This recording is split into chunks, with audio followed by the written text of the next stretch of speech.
Hey guys, summer series వడియాలలో ఇది second day అనమాట. So ఈరోజు ఏంటంటే మినప్పిండి వడియాలు. ఈ మినప్పిండి వడియాలు ప్రాసెస్ ఏంటి, అది ఎట్లా చేస్తారు అనేది మా మమ్మీ మాటల్లోనే వినండి. అండ్ లాస్ట్లో ఇంకొకటి కూడా ఉంది, చూసేయండి. చిట్టి చిట్టి మినపపిండి వడియాలు ఎలా పెట్టాలో నేను చెప్తాను, వినండి.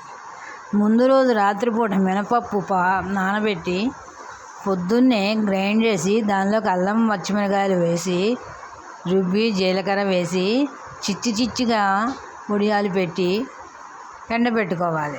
అండ్ ఆ మినప్పిండి వడియాలలో కొంచెం పిండి పక్కకు తీసుకొని దానిలో సొరకాయ ముక్కల్ని ఇలా చిన్నగా కట్ చేసుకున్న తర్వాత ఈ సొరకాయ ముక్కల్ని కూడా మనం ఆ పిండిలో కలుపుకొని సొరకాయ వడియాలు అనేవి కూడా మనం పెట్టుకోవచ్చు.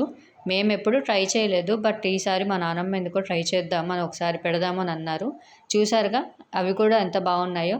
చిన్న చిన్నవన్నీ మినప్పిండి వడియాలు, ఇక్కడ చూస్తున్నట్టుగా కొంచెం పెద్ద ఈ సైజు అన్నీ అనమాట సొరకాయ వడియాలు అనమాట. ఇవి కూడా కొంచెం బాగా ఎండబడితే గుమ్మడికాయ వడియాలు లాగానే సొరకాయ వడియాలు కూడా ఉంటాయి. మీరు ఎప్పుడైనా ట్రై చేశారా?